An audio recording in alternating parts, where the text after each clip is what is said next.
It's quickly become one of Pittsburgh's go-to locations on the growing nightlife scene. In just over 1 year, EON has become a staple attraction in Homestead where people of all ages and walks of life can go to eat, celebrate, and of course, catch a vibe. But before opening a place that was built to last, owner Mike Reid began laying the bricks for this establishment when he was just a teenager. I sat down with him to learn more about his journey. Let's start this thing off. Netflix is doing a documentary on you because we're hoping that one day we're going to get to that level. They already did MJ. Now it's Mike's turn. Describe for me the very first scene the audience is going to see. Like, this is setting the tone for the whole entire documentary. What are they going to see? They're going to see a 15-year-old boy sitting in the back of a Coconuts. It's an outside nightclub in the strip district. And they're sitting at a table with gum, mints, cigarettes. Wow. And he's selling it. And it looks crazy. They're like, why are you selling it? We're selling candy. And I knew from that point on I was going to stay in the nightlife. I knew that was my direction.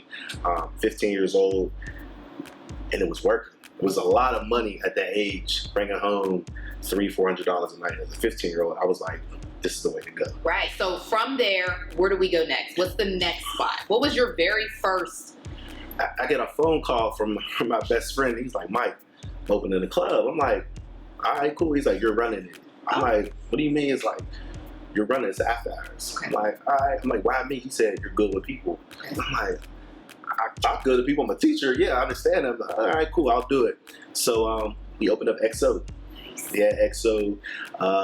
It was fun. Yeah, I had some good times at XO. XO was to the point where I didn't know what I was doing. Okay.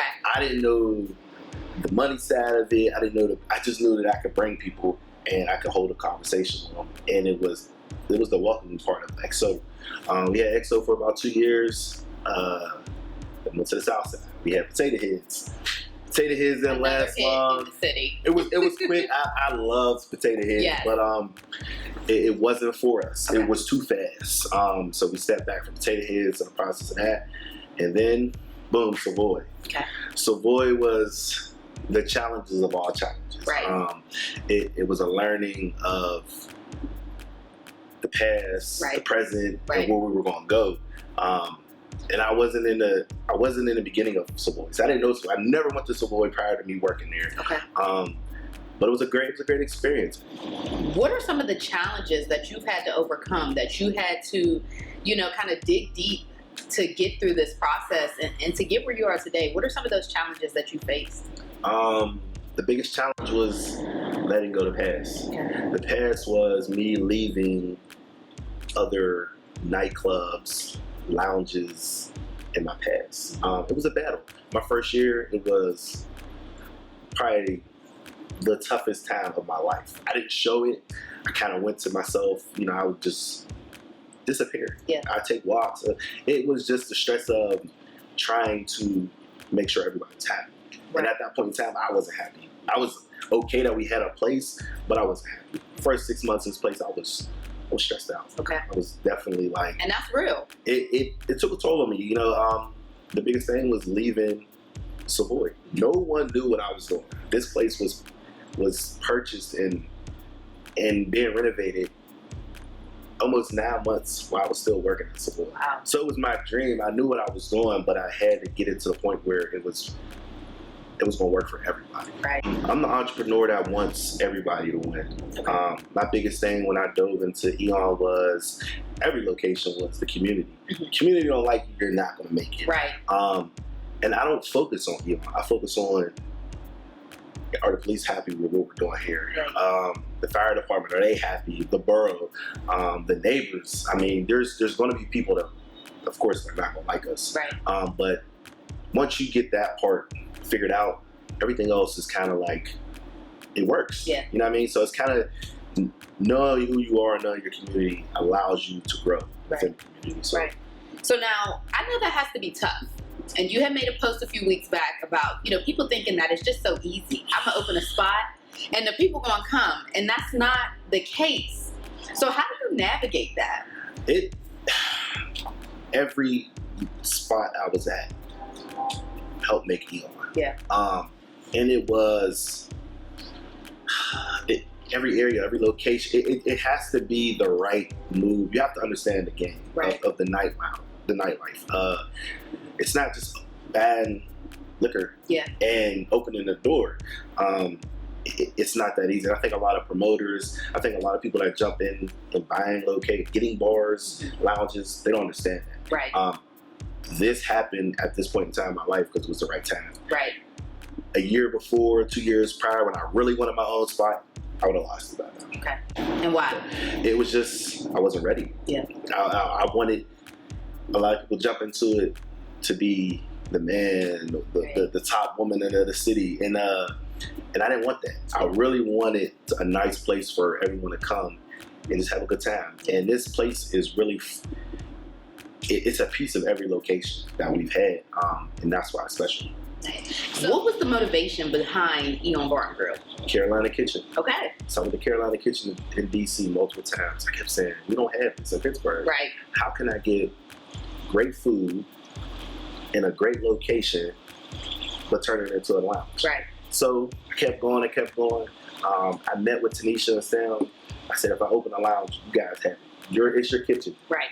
Do what you do. I'll run the bar Saturday.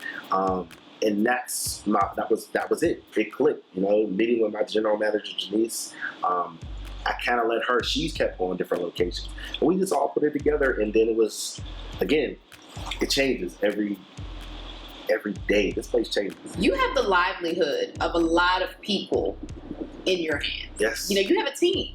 So what is it like to, have that responsibility of so many other people? It's not just the mic show. It's not. It's scary. Yeah.